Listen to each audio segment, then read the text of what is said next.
네, 안녕하세요. 이문동교회 성도 여러분. 네, 하나님의 은혜 안에서 또 설 명절 보내시고 돌아오신 여러분들을 뵈니 굉장히 반갑습니다. 제가 여기 2년 동안 있으면서 이제 설교를 계속 했었는데 오늘 또 이렇게 많은 분들 앞에서 하려고 하니까 굉장히 떨리네요. 네, 가슴이 막 뛰고 그러는데 오늘 마지막 또 말씀을 나누면서 하나님 안에서 은혜 만끽하시는 시간 되시길 바랍니다.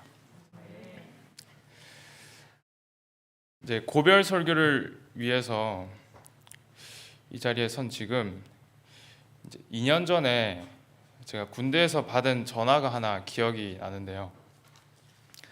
제가 그때 부산에서 의경으로 복무하고 있었던 때였습니다. 당시에 제대가 얼마 남지 않았던 상황이었는데 굉장히 머릿속으로 생각이 많았던 것 같아요.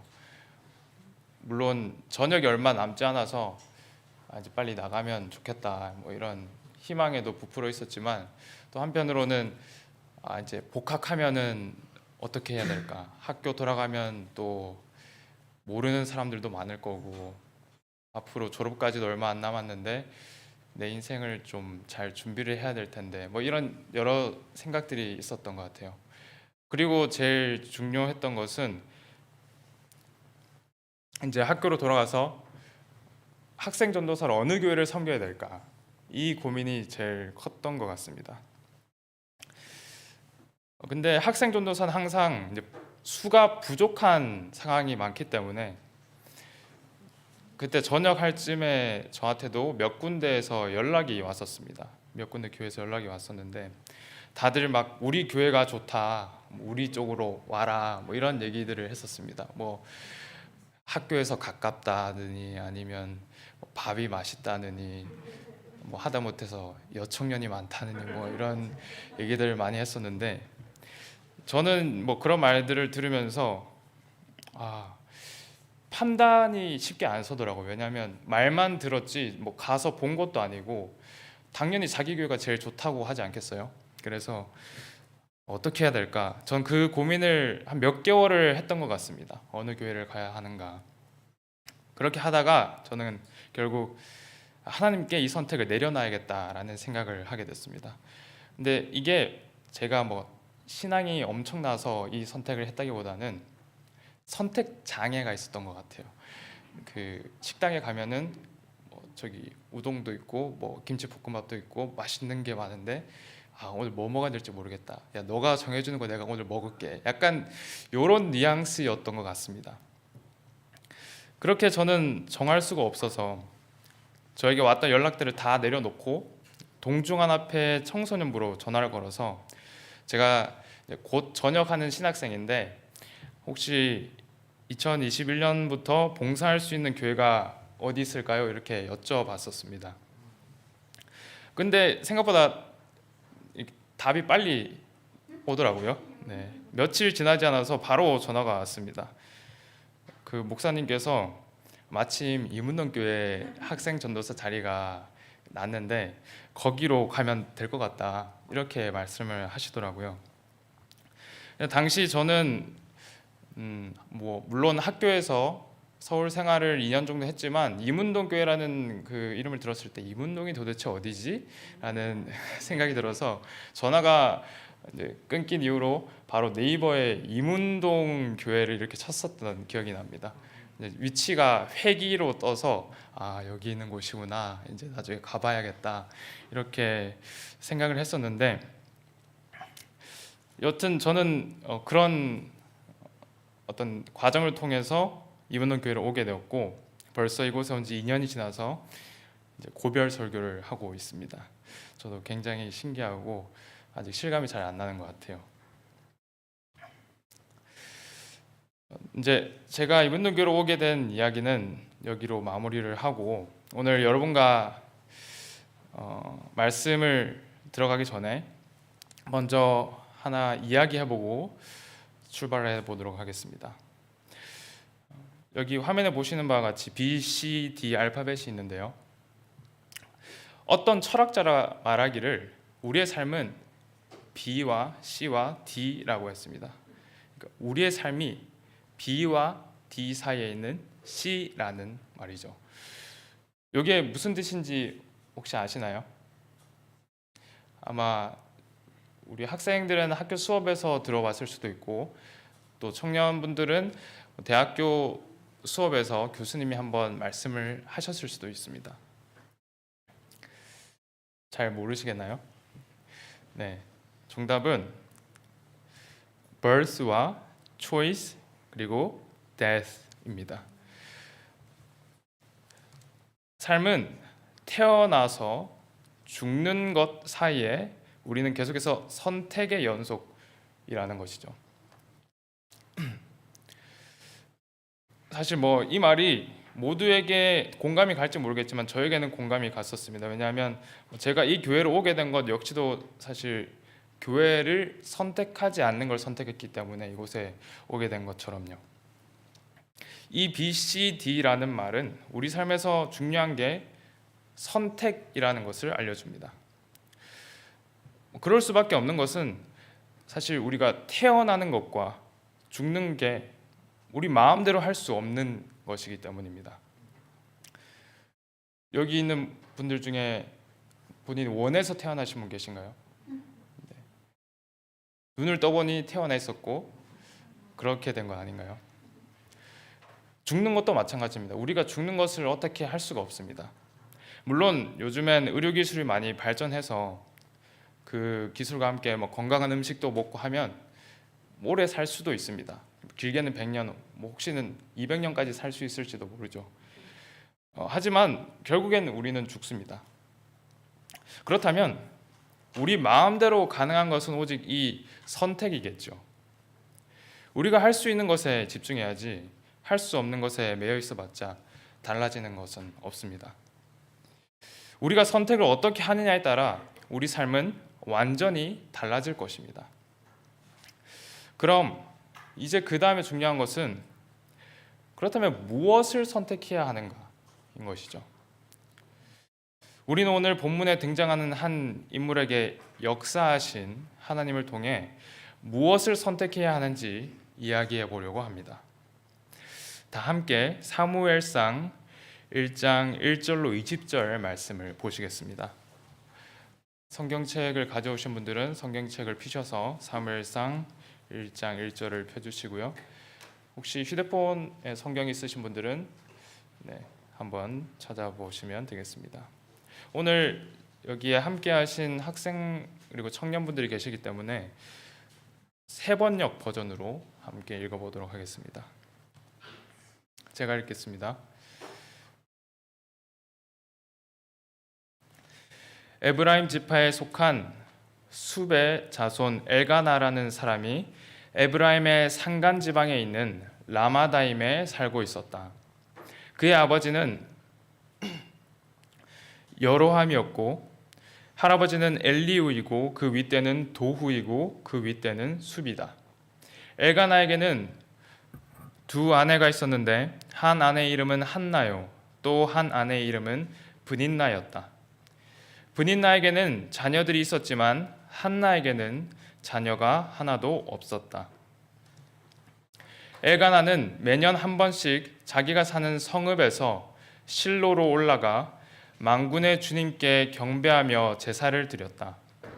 그곳에는 엘리의 두 아들인 홈니와 비느하스가 주님의 제사장으로 있었다. 엘가나는 제사를 드리고 나서 늘 아내 브닌나와 그가 낳은 모든 아들, 딸들에게 재물을 각각 한 몫씩 나누어 주곤 하였다. 그러나 한나에게는 두 몫을 주었다. 비록 주님께서 한나의 태를 닫아 놓으셨지만 엘가나는 한나를 사랑하였다. 주님께서 한나의 태를 닫아 놓으셨으므로 그의 적수인 브닌나는 한나를 괴롭히고 업신여겼다. 이런 일이 매년 거듭되었다. 한나가 주님의 집으로 올라갈 때마다 브닌나가 한나의 마음을 늘 그렇게 괴롭혔으므로 한나는 울기만 하고 아무것도 먹지 않았다. 그럴 때마다 남편 엘가나가 한나를 위로하였다. 여보, 왜 울기만 하오? 왜 먹지 않으려 하오? 왜 늘 그렇게 슬퍼만 하는 거요? 당신이 10아들을 두었다고 해도 내가 당신에게 하는 것만큼 하겠소? 한 번은 엘가나 일행이 실로에 있는 주님의 집에서 음식을 먹고 마신 뒤에 한나가 일어나서 자리를 떴다. 그때에 제사장 엘리는 주님의 성전 문설주 곁에 있는 의자에 앉아 있었다. 한나는 괴로운 마음으로 주님께 나아가 흐느껴 울면서 기도하였다. 한나는 서원하며 아뢰었다. 만군의 주님, 주님께서 주님의 종의 이 비천한 모습을 참으로 불쌍히 보시고 저를 기억하셔서 주님의 종을 잊지 아니하시고 이 종에게 아들을 하나 허락하여 주신다면 저는 그 아이의 한 평생을 주님께 바치고 삭도를 그의 머리에 대지 않도록 하겠습니다. 한나가 주님 앞에서 계속 기도를 드리고 있는 동안에 엘리는 한나의 입술을 지켜보고 있었다. 한나가 마음속으로만 기도를 드리고 있었으므로 입술만 움직이고 소리는 내지 않았다. 그러므로 엘리는 한나가 술에 취한 줄로 생각하고 그를 꾸짖었다. 언제까지 술에 취해 있을 것이오? 포도주를 끊으시오. 한나가 대답하였다. 제사장님, 저는 술에 취한 것이 아닙니다. 포도주나 독한 술을 마신 것이 아닙니다. 다만 슬픈 마음을 가눌 길이 없어서 저의 마음을 주님 앞에 쏟아 놓았을 뿐입니다. 이 종을 나쁜 여자로 여기지 마시기 바랍니다. 너무나도 원통하고 괴로워서 이처럼 기도를 드리고 있습니다. 그러자 엘리가 말하였다. 그렇다면 평안한 마음으로 돌아가시오. 이스라엘의 하나님이 그대가 간구한 것을 이루어 주실 것이오. 한나가 대답하였다. 제사장님, 이 종을 좋게 보아주시기 바랍니다. 한나는 그 길로 가서 음식을 먹었다.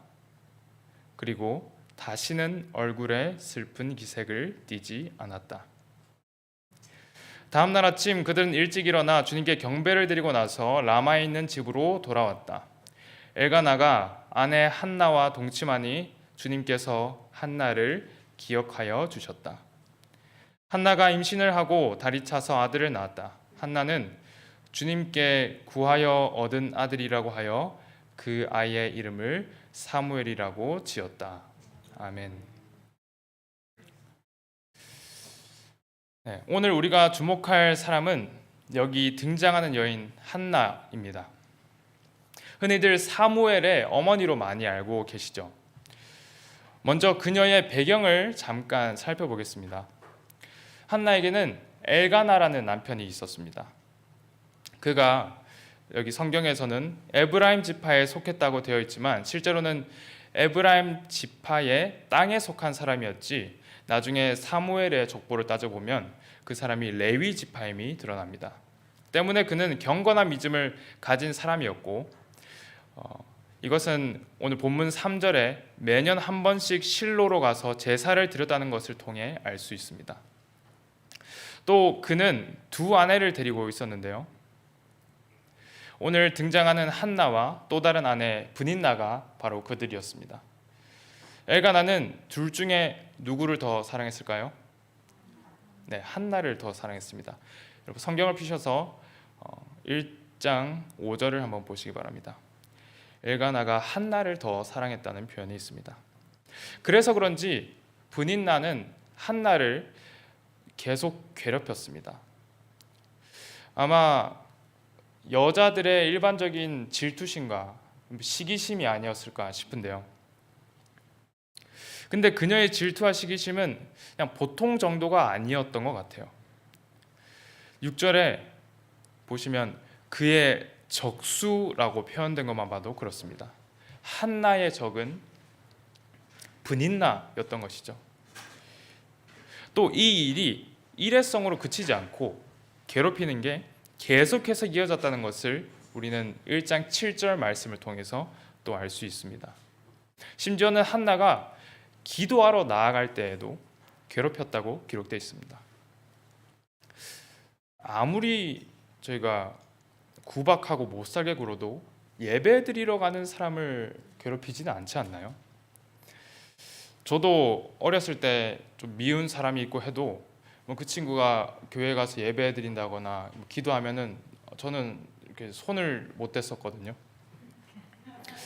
근데 한나를 이렇게 갈궜던 분인나는 생각보다 굉장한 사람이었던 것 같습니다. 또 이런 분인나의 괴롭힘뿐만 아니라 한나에게는 더 큰 고통이 있었는데요. 사실 이게 가장 큰 고통이었을 것 같습니다. 그것은 그녀에게 아이가 없었다는 거예요. 사실 요즘만 해도 그 부부 사이에 아이가 없다는 것은 그 가정에 결코 작지 않은 문제임이 분명합니다. 아이가 없으면 뭐 일단 그 대를 이을 수도 없고 여러 가지 문제가 있는데, 이 당시 부족 국가고 또 시족 문화에서는 아이가 없다는 것은 그 다음 대를 이룰 수 없다는 것이었고, 결국 아이를 갖지 못하는 여인의 존재 이유조차 부정당하는 것이었습니다. 만약 한나에게 자식만 있었어도 브닌나는 그녀를 어떻게 막 할 수가 없었을 거예요. 한나는 남편의 사랑을 차지하고 있는 데다가 또 그 남편의 후손을 이을 수 있었다면 아무리 한나가 밉다 해도 브닌나가 어떻게 할 도리가 없었을 것입니다. 하지만 한나에게는 자식이 없었고 이 문제로 그녀는 매일매일 울면서 아무것도 먹지 않는 그런 나날을 보냈습니다. 이처럼 고통 가운데 있는 그녀가 선택한 것은 과연 무엇일까요? 제가 생각해 보기로 그녀에게 몇 가지 선택지가 있었을 것 같습니다. 첫 번째는 자기를 괴롭히고 못 살게 구는 브닌나에게 대항하는 것이었습니다. 내가 아기가 없는 것도 서러운데 내가 너한테 이렇게 구박받고 멸시까지 받아야겠나? 이렇게 당하고만 있을 수는 없겠다. 네가 아기는 있어도 나보다 나은 게 뭔데? 이러면서 브닌나한테 뭐라고 할 수도 있었을 것 같아요.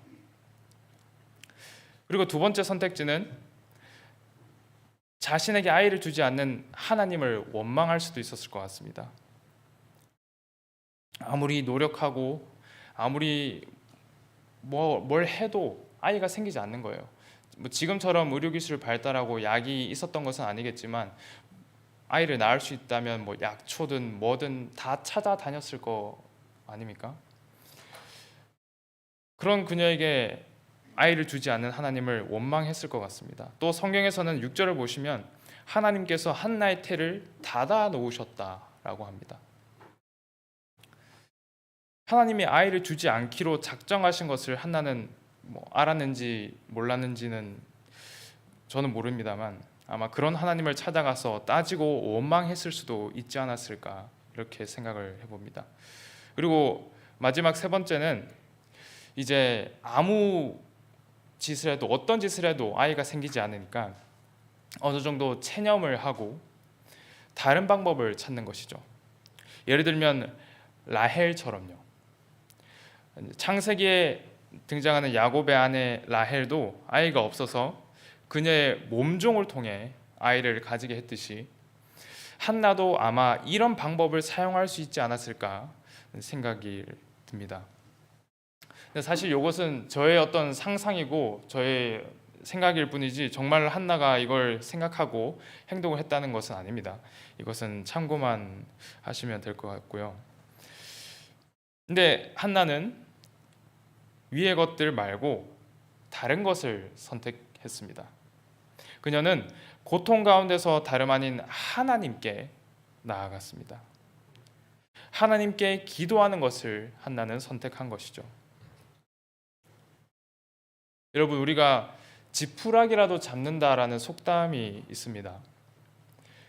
이 뜻은 위급할 때나 급할 때 무엇이든 닥치는 대로 잡고 늘어진다는 말이죠. 그런데 여러분, 우리는 위급할 때일수록 내가 무엇을 잡을지 신중해야 합니다. 그때 내가 무엇을 선택하고 잡느냐에 따라 내 운명이 달라지기 때문에 그래요. 이것과 관련된 이야기로 해와 달이 된 오누이라는 또 동화가 있습니다. 저는 어렸을 때 이 동화를 또 듣고 자랐는데, 간추려서 이야기를 드리자면, 이제 오누이를 노리던 그 호랑이가 남매의 어머니를 잡아먹고 그 어머니의 옷을 입은 채 이제 변장한 채로 그 남매의 집을 찾아갑니다. 이때 남매는 어떻게 기지를 발휘해서 그 집에서 벗어나게 되죠. 그리고 어떻게 해서 나무 꼭대기에, 집 옆에 있는 나무, 굉장히 높은 나무 꼭대기에 올라가는 데 성공을 합니다. 이 남매가. 그것을 본 호랑이는 나무 밑에서 이제 발을 동동 구르고 있었어요. 근데 그 모습을 본 여동생이 그 모습이 모르겠어요. 놀리고 싶었는지, 헤헤, 우리 도끼로 찍고 올라왔는데, 이제 이렇게 말을 해버리고 만 겁니다.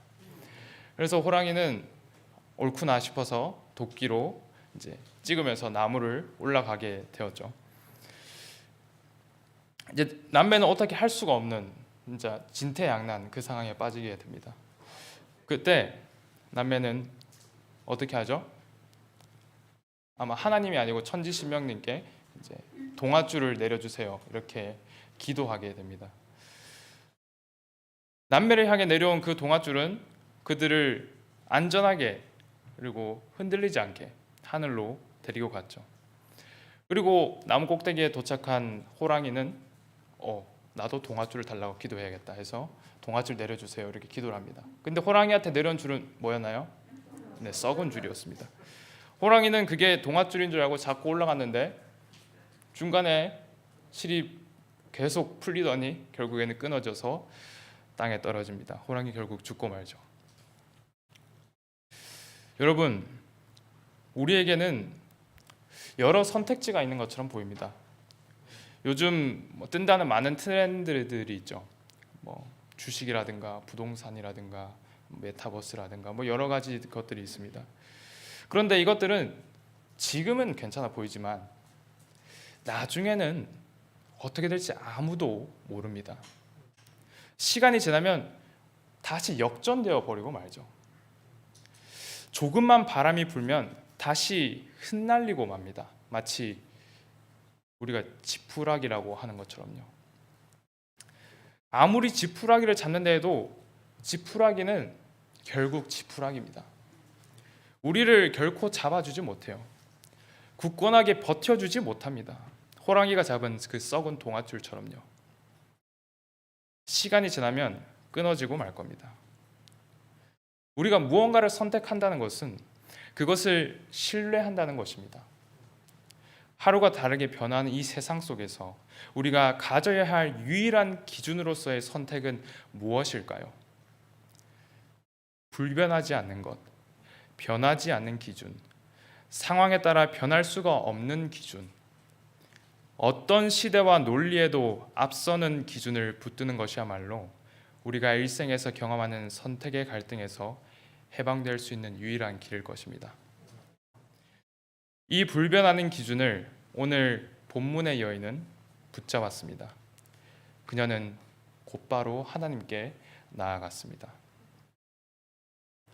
그리고 그녀에게 아이가 생겼죠. 그렇게 원하고 원했던 아이를 드디어 배 안에 품게 되었습니다. 문을 닫으신 하나님께서 그 태의 문을 여신 것이죠. 하나님께서는 그녀의 기도를 들었기 때문일 것입니다. 사무엘상 1장 10절로 11절 말씀입니다. 아까 읽었으니까 이거는 눈으로 한번 보시고요. 이것은 한나의 기도입니다. 자신의 아이를 하나님께 바친다는 이 고백은 정말 많은 그리스도인들에게 귀감이 되는 기도입니다. 특히 불임 가운데 있는 크리스천들에겐 불임 가운데 있는 크리스천들은 이 기도를 아마 곧이곧대로 할지도 모르겠습니다. 그런데요, 한나가 과연 자식을 달라는 기도를 이때 성전에서 처음 한 것일까요? 이때 나아가서? 아니요. 그녀는 고통 가운데 순간순간마다 하나님께 부르짖었을 것입니다. 특히 분인나의 그 끈질기고도 치욕스러운 무시와 멸시 가운데서 속으로 목소리를 삼키며 눈물로 기도했을 것입니다. 하나님, 저에게 아이를 주세요.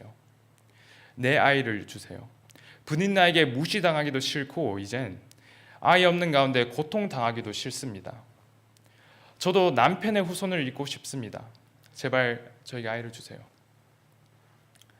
이렇게 하나님께 외치지 않았을까요? 그럼 하나님께서 그간의 숱한 기도들을 다 들으셨고 보셨을 텐데 왜 이 11절의 기도에서 하나님은 응답하셨을까요?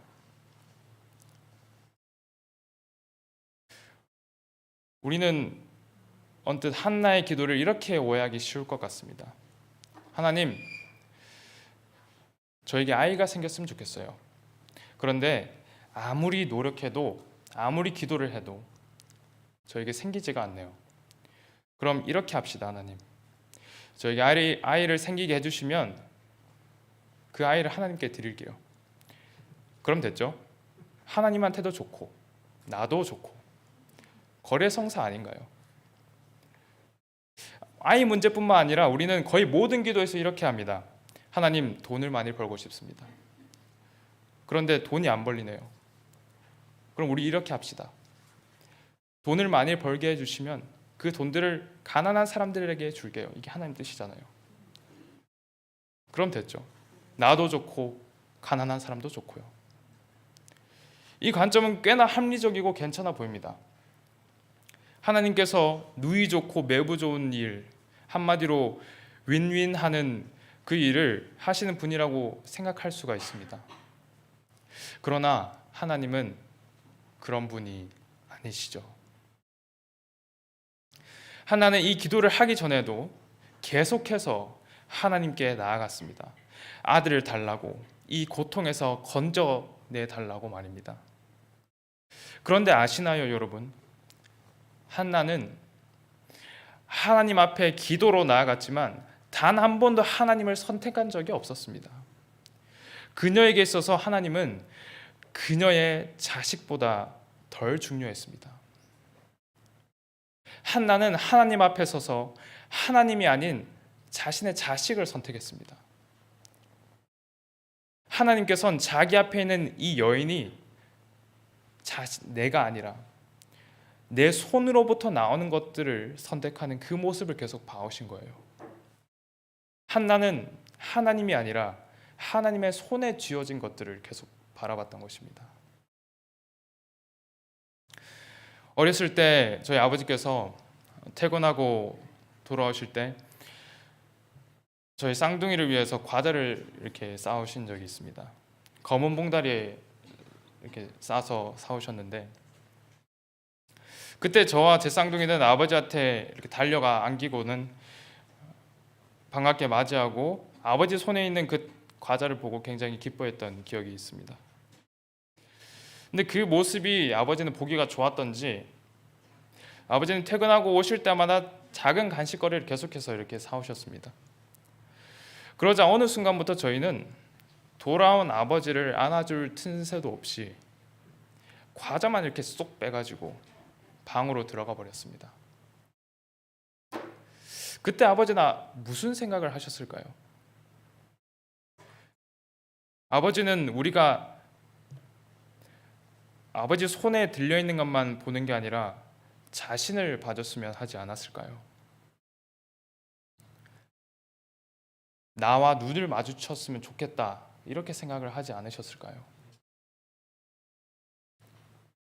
지금 생각해보면 현관에 그렇게 서 계셨던 아버지의 마음이 이때 하나님의 마음과 다르지 않았을 것 같습니다.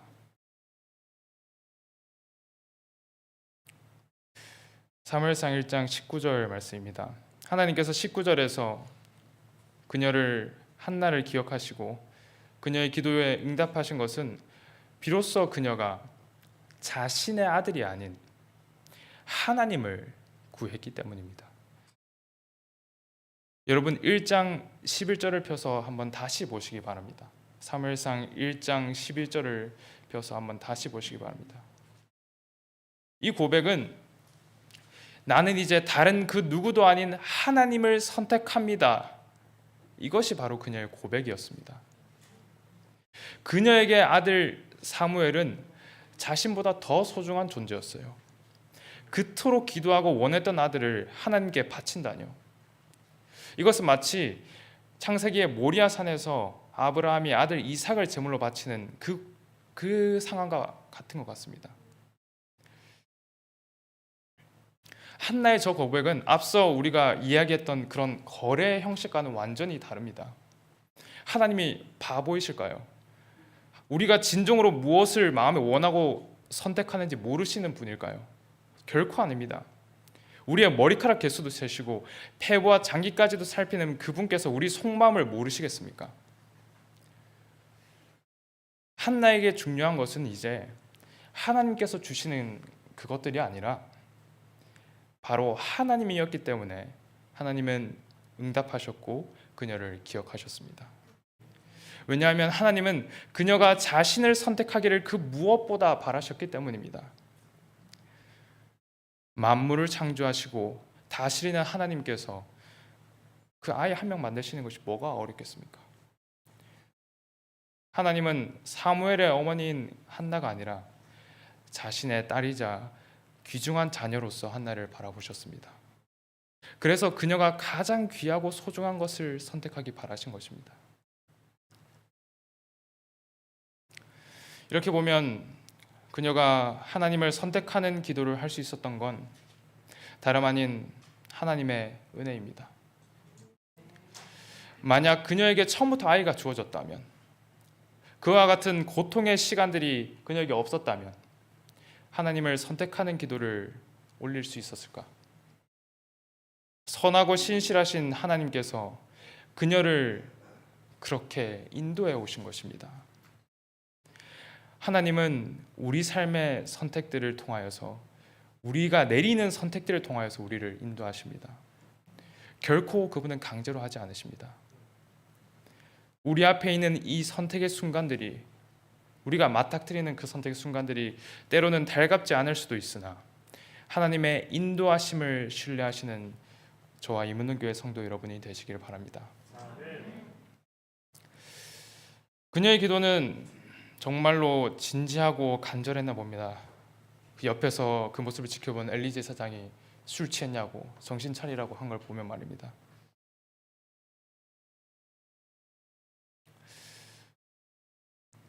그렇게 기도를 마치고 18절에 한나는 돌아갑니다. 그리고 그녀 얼굴에 다시는 슬픈 기색이 없었다라고 적혀 있습니다. 이제 말씀을 정리하려고 합니다. 앞서 말씀드린 것처럼 한나가 아들을 달라고 기도한 것은 오늘 본문 말씀이 처음이 아니었습니다. 그러나 기도하고서도 그녀는 계속해서 울었고 음식을 먹지도 못했습니다. 왜? 흔들리고 끊어지는 것들을 구하는 사람의 얼굴은 변하지 않습니다. 아무리 하나님께 기도하고 구해도 그 낯빛이 달라지지 않습니다. 늘 고통 가운데 걱정하고 근심합니다. 계속해서 흔들리고 사라지는 것들을 구하니까요. 내 앞에 놓인 선택의 길에서 우리는 무엇을 정해야 할지 알 방법을 모를 때가 많습니다. 그러니 우리 얼굴에는 슬픔이 가득할 수밖에요. 그러나 오늘 본문은 말하고 있습니다. 그녀의 얼굴에 다시는 슬픔이 없었다라고 말입니다. 그 기도 후에 브닌나가 한나를 괴롭히지 않았을까요?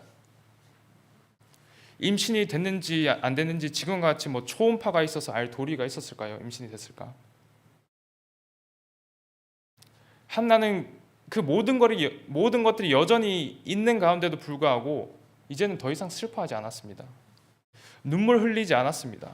하나님께서 주시는 것이 아니라 하나님을 먼저 선택했기 때문입니다.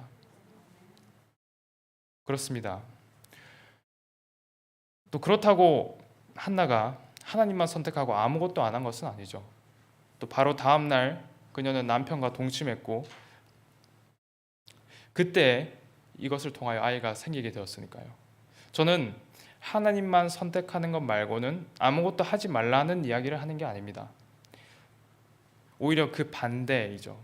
하나님을 선택하고 그리고 그 속에서 자유롭게 선택하고 행동하라는 것입니다.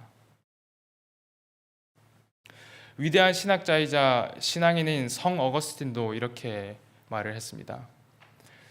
하나님을 사랑하십시오. 그리고 그대 마음대로 하십시오. 하나님을 사랑하기 때문에 하는 어떤 선택이라 할지라도 하나님께서는 통치하시고 인도하셔서 결국엔 선하게 만드실 것입니다. 한나의 얼굴에서 슬픔을 거두신 그 하나님께서 우리 얼굴에도 있는 슬픔을 거두실 줄로 믿습니다. 선하고 신실하신 하나님을 선택하고 사랑하는 저와 여러분이 되기를 바라면서 말씀을 마치겠습니다.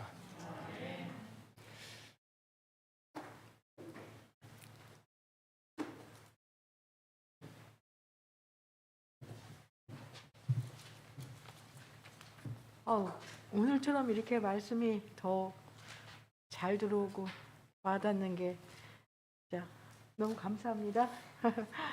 전도사님 정말 큰 제목의 목회자가 되실 것 같습니다. 말씀을 생각하시면서 382장 찬미하시고 주영원 전도사님께서 기도하시겠습니다.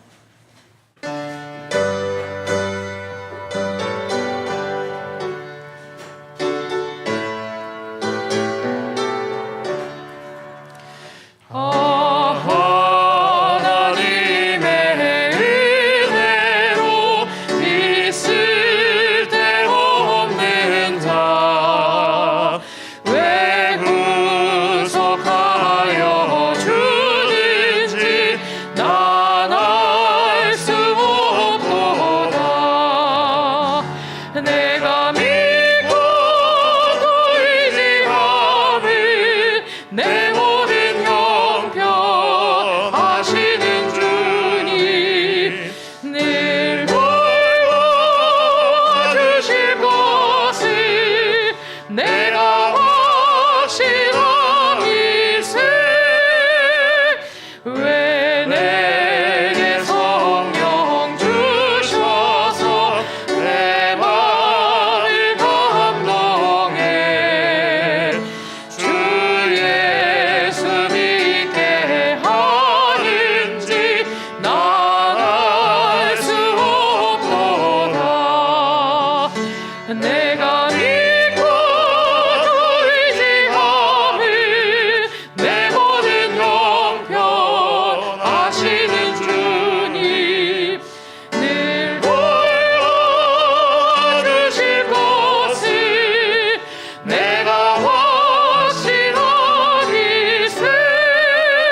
하늘에 계신 아버지 하나님,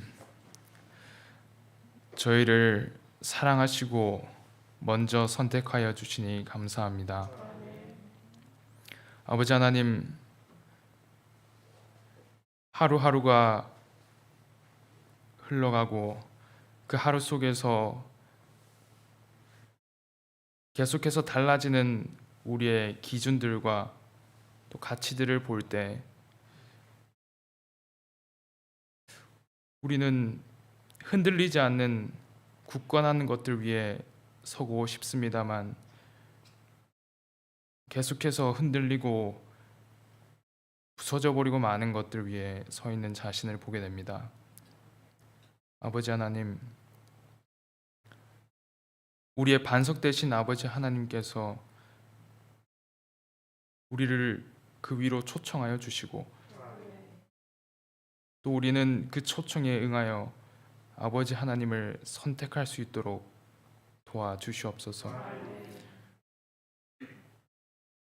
아버지 하나님, 무엇보다 바라옵는 것은 우리가 하나님을 위해 산다고 하고 하나님의 뜻을 행한다고 하지만 그러면서 성경을 읽지만 그 모든 것들이 나를 선택하기 위한 것이라면 하나님은 그것을 어떻게 보시겠습니까? 아버지 하나님, 우리가 하는 모든 생각과 행동들이 아버지를 선택한 것 이후에 이루어질 수 있도록 도와주시옵소서. 아버지 하나님, 이곳 이분동교회를 또 사랑해 주시고 축복해 주시니 감사합니다. 특별히 우리 만두 학생반 친구들과 또 청년반 친구들을 위해서 기도드립니다. 하나님, 이들은 하나님께서 특별히 아끼시고 또 소중히 여기시는 교회의 보물입니다. 하나님, 이들이 어딜 가든지 그곳에서 하나님을 선택하고 이들이 다른 것들을 제시하여도 하나님을 놓지 않는 당신의 자녀들 될 수 있도록 주여 인도하여 주시옵소서. 그리하여서 이들이 마침내 하나님의 사람으로서 꽃피울 수 있도록 주여 끝까지 지켜봐 주시고 사랑으로 돌봐 주시옵소서. 하나님, 모든 말씀 감사드리며 저희를 사랑하시는 예수 그리스도 이름으로 간절히 기도드리옵나이다.